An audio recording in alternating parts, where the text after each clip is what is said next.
अकरम सल्लल्लाहु अलैहि वसल्लम की सीरत को इसी हिसाब से समेट सकें। बहरहाल कल हम यहाँ पहुँचे थे कि नबी अकरम सल्लल्लाहु अलैहि वसल्लम जाके हज़रत अबू तालिब की परवरिश में आ गए। मोटी मोटी बात की थी। हज़रत अबू तालिब ने नबी अकरम सल्लल्लाहु अलैहि वसल्लम की परवरिश की और देखभाल की और वालिद की यानी नबी पाक सल्लल्लाहु अलैहि वसल्लम के दादा की वसीयत के मुताबिक हक़ अदा किया, उसमें शक नहीं। फिर एक बात ये बीच में आई थी कि रसूल अकरम सल्लल्लाहु अलैहि वसल्लम के ऊपर अबू तालिब को ईमान नसीब नहीं हुआ था। इसको कोई ज़्यादा बयान की ज़रूरत नहीं, सिर्फ इस माना है कि पूरा हक़ अदा किया, इतनी बड़ी ज़ात की खिदमत की, लेकिन थोड़ी सी चीज़ कोई बाकी रहेगी जिसको ज़्यादा ज़ोरदार लफ्ज़ों में न बताया जाए, तो उसकी वजह से अल्लाह ने ईमान नसीब नहीं किया। थोड़ा रिवाज नाक का मसला जिसको आज हम सारी की करती को शादी ब्याह के मौके के ऊपर खो देते हैं और रस्म व रिवाज के मौके के ऊपर खो देते हैं और किसी विलादत के मौके के ऊपर खो देते हैं या किसी जश्न या किसी पार्टी या किसी दावत के मौके के ऊपर, और ये कह देते हैं कि सब कुछ ठीक है पर मसला बरादरी का है और मसला थोड़ा सा हमारी नाक का है, इसलिए कि हमारे यहाँ लोग आते रहे खाते रहे और हम जो हैं लोगों में कुछ इन चीज़ों से ज़रा मशहूर हैं, तो इसलिए ख़ानदान की बदनामी हो जाएगी और लोग हमसे कट जाएंगे। और साहब लोग कट गए तो रहा क्या बाकी।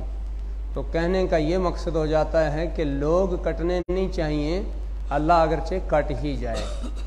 तो मसला ये है, अल्लाह कट गया तो सब कुछ कट गया, कुछ बाकी नहीं रहा। अल्लाह से बंदा जुड़ा है, अल्लाह बाकी हैं, लोग कट गए, कोई नहीं कटा, सब जुड़े हुए हैं। वो कट गए जिनको कटना ही था एक दिन। अल्लाह का खौफ दिल के अंदर पैदा हो गया, सब का खौफ निकल गया, किसी का डर बाकी रहा नहीं। अल्लाह का खौफ दिल से निकल गया तो सब का खौफ दिल में आके बस गया, फिर किसी से बचना भी मुश्किल है। अल्लाह फिर ज़मीन और आसमान की चीज़ों को और उस बंदे को अपने हाल पे छोड़ देते हैं कि तुम जानो और तुम्हारा काम जाने। जहाँ बच सकते हो बचो, जहाँ फंस जाते हो तो हम तुम्हारे सिफारशी और तुम्हारे ज़िम्मेदार नहीं हैं, तुम खुद इसके ज़िम्मेदार हो। तो ये मसला खड़ा हो जाता है।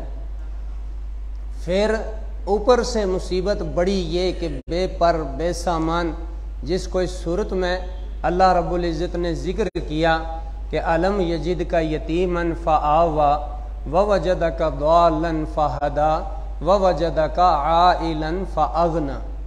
तीन मोटी चीज़ हैं कुरान कुरैश के या मक्का के लोगों के रिवाज या उनकी जहालत या उनके रस्म व रिवाज या उनके हालात के मुताबिक कुरान उतरता गया।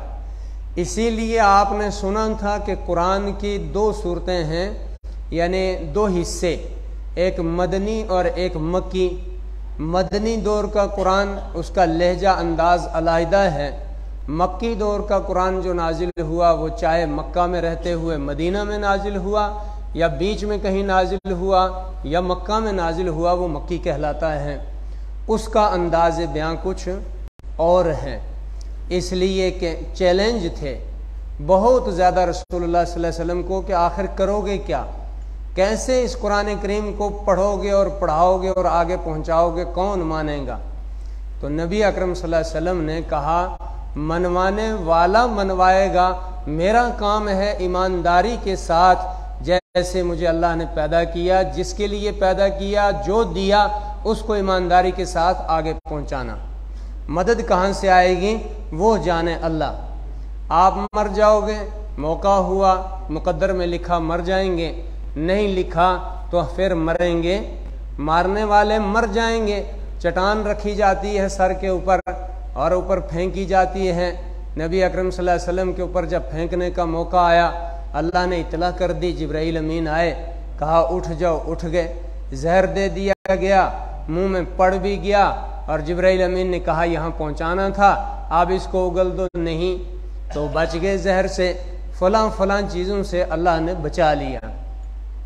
रोज़ी का ज़िम्मा वो अल्लाह ने अपने ज़िम्मे लिया हुआ है कि रोज़ी का मैं मालिक हूँ, इनको भी मैं खिलाता हूँ। जो रोज़ी के डंके बजाते हैं, जी हम मालदार हैं, खाने पीने वाले लोग हैं, तो आपको भी मैं खिलाऊंगा। लेकिन फ़र्क ये है कि आपने बिला झिझक, बिला किसी खौफ व ख़तर मेरे पैगाम की रियायत करनी और इसको दूसरों तक पहुँचाना है। तो नबी अकरम सल्लल्लाहु अलैहि वसल्लम अबू तालिब के घर में मोहसिन का एहसान होता है, बंदा दब जाता है, और दबने की वजह से दीन ईमान को भी मिटा देता है कि जनाब इसका खाता हूँ और किसका गाँव दूसरे का, जो ये कहेंगे वही मैं करूँगा। चुनाचे ऐसे हालात आए जब बरादरी ने जोर दिया, खूब जोर दिया, और आके अबू तालिब से कहा कि आप गड़बड़ लगते हैं, आपने पनाह दे रखी है, आपके यहाँ से हमारे माबूदों की तौहीन होती है, और आपके यहाँ से ये आवाज़ उठती है, लोग ताना भी देते हैं हमें कि हमारा क्या कसूर है। कुरैशियों अपनी तरफ देखो, तुम्हारे ही घर से वो शिरकें पहले रिवाज पकड़ती थी, तुम्हारे ही घर से पहले वो फलाना काम होता था, हमने तो नहीं ना कोई शिरक की। कुसै इब्न किलाब था, हुयई था, फलाना था, वो लाए, उन्होंने ये रिवाज पैदा किए, और अब तुम्हारे ही घर से लात और उज़्ज़ा की तौहीन और नाफरमानी हो रही, कसूर हमारा बता दीजिए।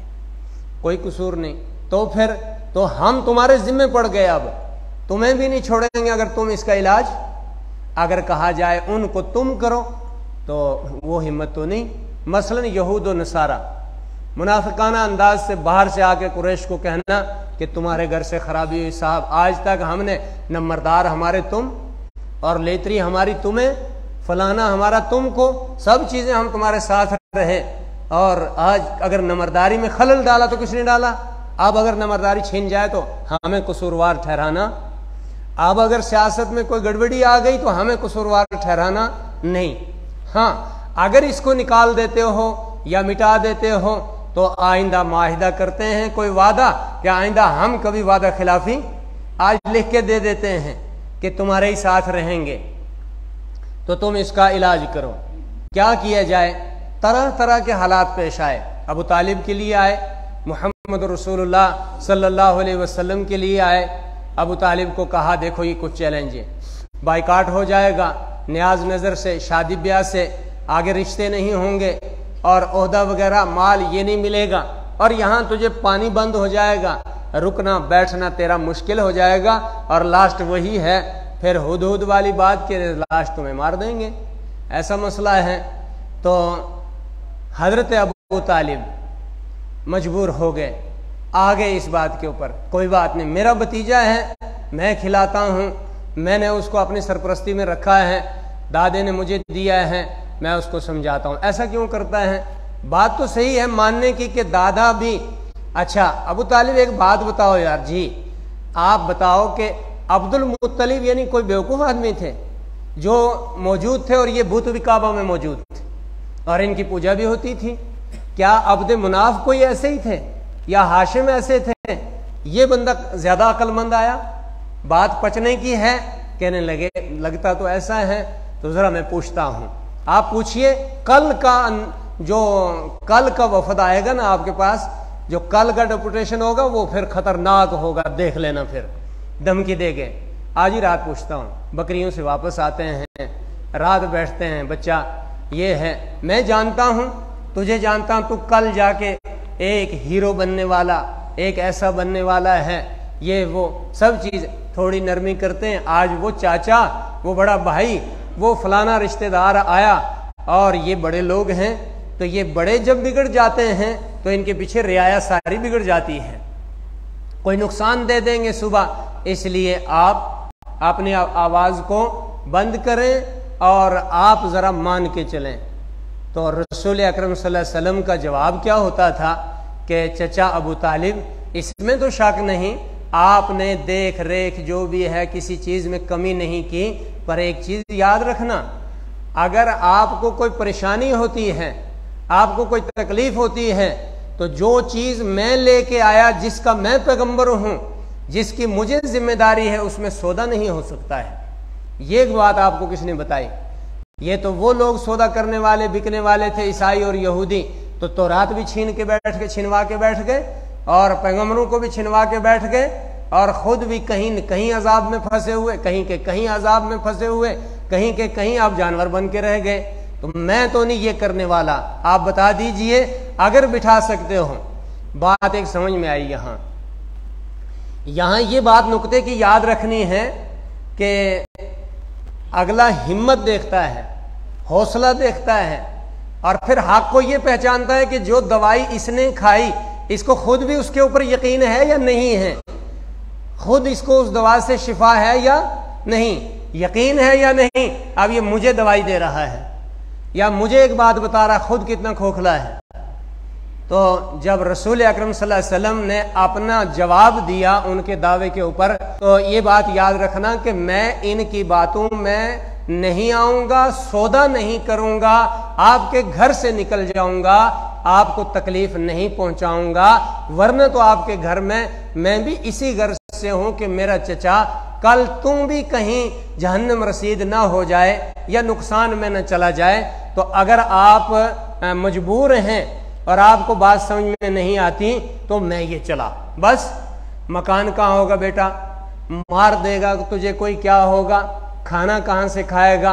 कहा इसका जिम्मा तो उसने लिया है जिसने मुझे पैदा किया है, नहीं कि लोगों की इज्जतों को पामाल कर दे और अपना सौदा कर लें। अपनी गाड़ी चल रही है तो बाकी जाएं, जहां जाएं, बाढ़ में जाएं, हमें किसी से क्या लेना देना। पैसा है, ओहदा है और अगला राजी है, बीच में कौन कहां जाता है, हमने क्या करना है, क्या लेना देना है उससे। चुनाचे ये जहन जब बनता है तो इस जहन में बाप बेटे का सगा होता नहीं, अपने हाथ से निपटा देता है। इस जहन में बेटा बाप का सगा होता नहीं, अपने हाथ से निपटा देते हैं। ऐसा हुआ जब नबी अकरम सल्लल्लाहु अलैहि वसल्लम ने आगे जाके दीन की दावत देनी शुरू की, सुलह हुदैबिया के बाद जब आपने खतूत बादशाहों को भेजा, तो उसमें एक बादशाह ने नबी अकरम सल्लल्लाहु अलैहि वसल्लम के खत की तौहीन की और नबी अकरम सल्लल्लाहु अलैहि वसल्लम ने फरमाया, जैसे इसने मेरा खत तोड़ा फाड़ा टुकड़े किए, देखना इसके मुल्क के टुकड़े ऐसे ही हो जाएंगे। और टुकड़े हुए, बाप को यकीन आ गया ये बेटा मुझे नहीं छोड़ेगा, और बेटे को यकीन आ गया ये बाप मुझे छोड़ेगा, दोनों घबरा गए। तो बेटे ने फौरन बाहर से नज़म किया इसको अंदर ही मार दिया जाए, तो मार दिया, मारना था। बाप ने कहा मैं तो मर रहा हूं, अब मैं क्या करूं। तो बेटा नशे वाला है, बेटा क्या कहते हैं ऐशप्रस्त है, इस किस्म का है, तो क्या किया जाए। तो वो दवाइयां जो उसकी रखी हुई थी ताकत की या किसी किस्म की, उनमें एक दवाई जहर के ऊपर लिख दिया कि ये फलानी ताकत की दवाई है, खाते ही बंदा बस आसमान छू लेता है, जो भी हो सो आगे लंबी बात। तो ये दवाई वो है, उस पर खाली लिख दिया। और जब बेटे ने बाप को मारा तो फिर उसको कहा कि ये मेरा बाप बड़ा ऐशप्रस्त था, ये वो, इसके यहाँ तो बड़ी जबरदस्त दवाइयां होंगी, पहले इनको देखा जाए। तो उस पर नजर पड़ी, सामने फ्रंट पे थी और लिखा भी था, तो पहले वो ली और लगाई मुंह को और फटाफट पी। कहा बस अब तो मजे आ गए, उधर दवाई खत्म उधर बंदा खत्म, मजे आ गए। तो नबी अकरम सल्लल्लाहु अलैहि वसल्लम की बात थी, हौसला था, अभी कुरान नाजिल नहीं हुआ था, अभी कुरान नाजिल होना था, अभी माहौल सामने नहीं था, अभी माशरा बिगड़ा हुआ था, अभी कोई दूसरा रहबर नहीं था, कोई बताने वाला, अभी बज़ाहिर कोई सामान नजर नहीं आता था, अभी कोई लाहो लश्कर नजर नहीं आ रहा था, अभी किसी पहाड़, किसी फरिश्ते, किसी नदी नाले ने आवाज नहीं दी थी कि हम आपकी मदद करेंगे। बाद में तो उन्होंने भी दी कि बहरे जुल्मत में दौड़ा दिए घोड़े, फिर तो उनकी भी मदद होने लगी। लेकिन उस वक्त कोई ऐसा नहीं आया और रसूलुल्लाह सल्लल्लाहु अलैहि वसल्लम ने कहा मैं ये चैलेंज करता हूं अबू तालिब कि मेरी मदद अल्लाह करेगा, ये सौदा नहीं करूंगा। बस अबू तालिब ने कहा यार बड़े बहादुर हैं हम, तारीख है हमारी बहादुरी की और सच्चाई की, फलां की, लेकिन आप जैसा बहादुर मैंने कोई देखा। बच्चे अगर ये बात है तो ये मकान तेरा, ये घर तेरा, जो तू करेगा कर, मैं तेरे साथ हूं, बस हौसला भी आया ना अगले को। तो हमारी बीवी क्यों ना कहे कि मैं तेरे निकाह में हूं, अगर तू इतना हिम्मत वाला है तो तू खड़ा हो जा, मैं तेरे साथ हूं। लेकिन जब वो बुज़दिली देखती है, दरवाजे से अंदर बढ़ते हुए गर्दन झुकी हुई देखती है, फिर वो दूसरों से कहती है कि ये आजमाया हुआ है, इसका कोई मसला नहीं, तुम आओ, हम वो फलाना फंक्शन कर लेंगे। फिर वो मरासी को भी बुला लेते हैं, सारंगी वाले को भी बुला लेते हैं, अब ये क्या करेगा, इसको हम बाहर निकाल देंगे 2 मिनट के लिए। और अगर चैलेंज देने लगे तो जो नबी अलैहिस्सलाम ने हिकमत अपनाई, उदउ इला सबील रब्बिका बिल हिकमति वल मौइज़तिल हसना, नबी अकरम सल्लल्लाहु अलैहि वसल्लम ने अबू तालिब को इस अंदाज से समझाया, धमकी नहीं दी आंखों में आंखें मिला के कि तुझे तहस नहस कर दूंगा, निकले यहां से, ते मेरे दादे की विरासत है, थे में भी तू बैठा, मकान भी बना है तेरा, वो डोगी भी मेरी, बाड़ी भी मेरी, तो मैं तुमसे झगड़ा करता हूं। कहा सब तुझे पहुंची अब्बा, चाचा, तो तू मेरा, लेकिन इस चीज में मैं सौदा नहीं करूंगा। मोहसिन है तो तेरे एहसान का बदला चुकाऊंगा कि अब मैं मजदूरी करूंगा, तेरे एहसान का बदला चुकाऊंगा, बकरियां चराऊंगा, तेरे एहसान का बदला चुकाऊंगा, लहो लाभ में वक्त नहीं गुजारूंगा, तेरे एहसान का बदला चुकाऊंगा, ईमानदारी से तिजारत करूंगा और तेरा बोझ उठाऊंगा और सफर में तेरे साथ चलूंगा और इस दुनियादारी में जो आप कहेंगे वो मानूंगा, लेकिन दीनदारी में सौदा नहीं होगा। मैं जानता हूं चाचा, एहतराम के साथ गुजारिश है कि मैं नबी हूं, मेरा दादा नबी नहीं था, मैं नबी हूं, आप नबी नहीं थे, मैं नबी हूं, मेरा परदादा नबी नहीं था, मैं नबी हूं, मेरा लकरदादा नबी नहीं था, मुझे नबी बना के भेजा, एक नबी, एक वारिस नबी इस चीज पे सौदा नहीं कर सकता है।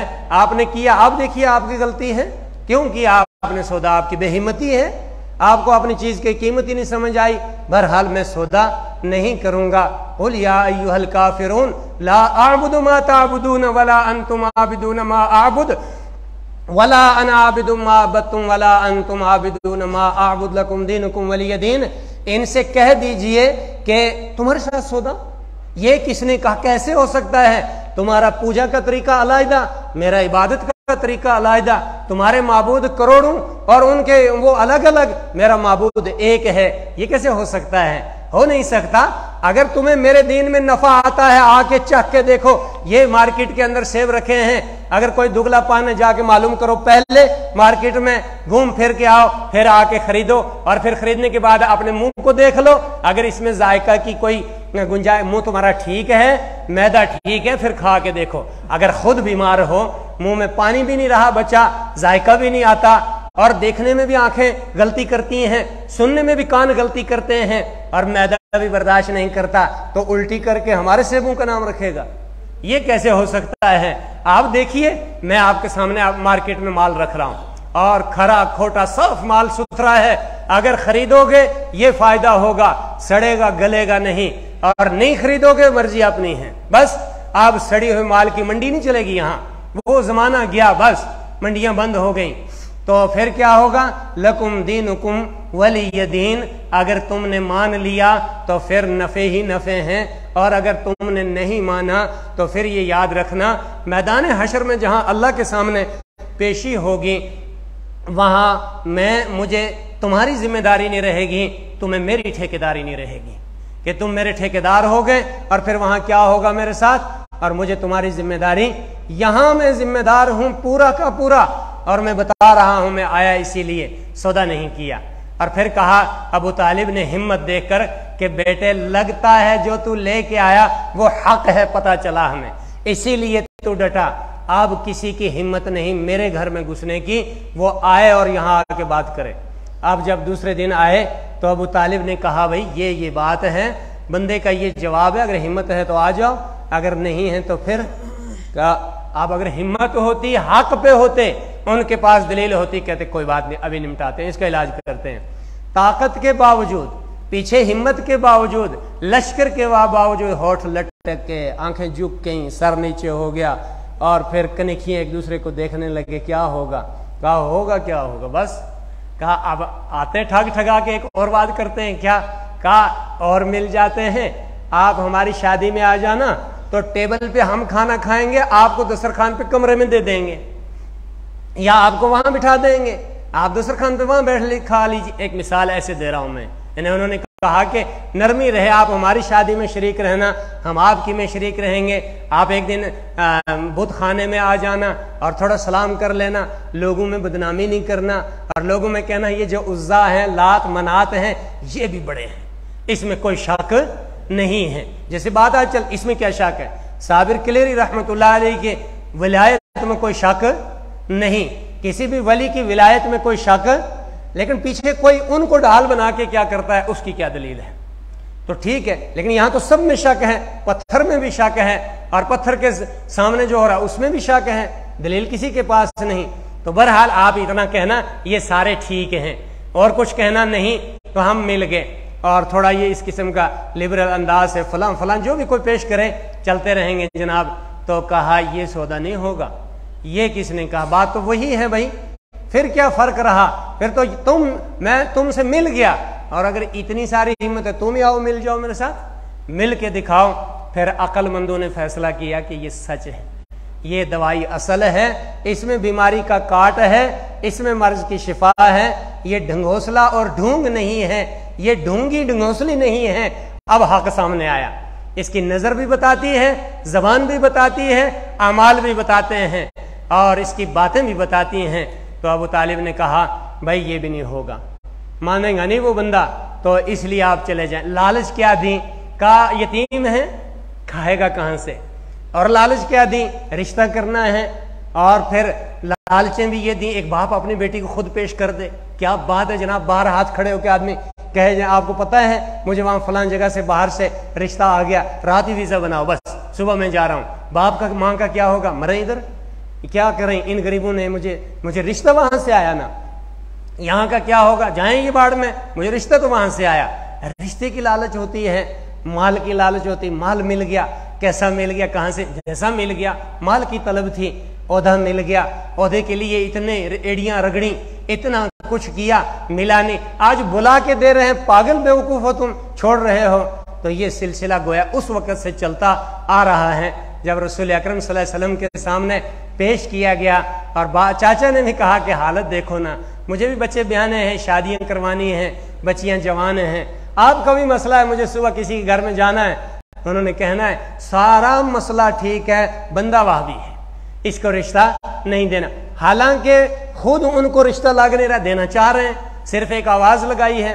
तो रसूल अकरम सल्लल्लाहु अलैहि वसल्लम ने इस पे कहा कि मैं इसका भी मोहताज नहीं हूं। अल्लाह ने फरमाया अलम यजीद का यतीमन, हमने आपको यतीम पाया और यहां पहुंचाया, यहां से आगे आपको यकीन नहीं है? मुझे यकीन है, बला या अल्लाह मुझे यकीन है, मैं सौदा नहीं करूंगा। इसके ऊपर चांद सूरज हाथ में रख दो, रिश्ते कौन करवाएगा? अल्लाह। घर में वापस गए और कहा कि देखो ये सुबह खुद ही आ जाएगा। पानी बंद किया और क्या कहते हैं, रिश्ता बंद किया, खाना बंद किया, ये सुबह पाँव पकड़ेगा, कोई मसला नहीं, चुपके से बैठो। शोबे अभी तालीब तक पहुंचे, बहुत बहुत मसाइल पेश आए, कोई सौदा नहीं, कुछ नहीं किया। आ जाके और आके पैगंबर आजम की जिंदगी ऐसी गुजरी, वो एक बुढ़िया को लेके शुरू से बैठे हैं, उससे भी रात को 2 जूतियां पड़ती हैं और तिजारत से आते हैं, आगे से कुछ और मिलता है। कैसे आया? नबी अकरम सल्लल्लाहु अलैहि वसल्लम को बैक वक्त 9 बीवियां हैं और वो भी शहजादियां हैं।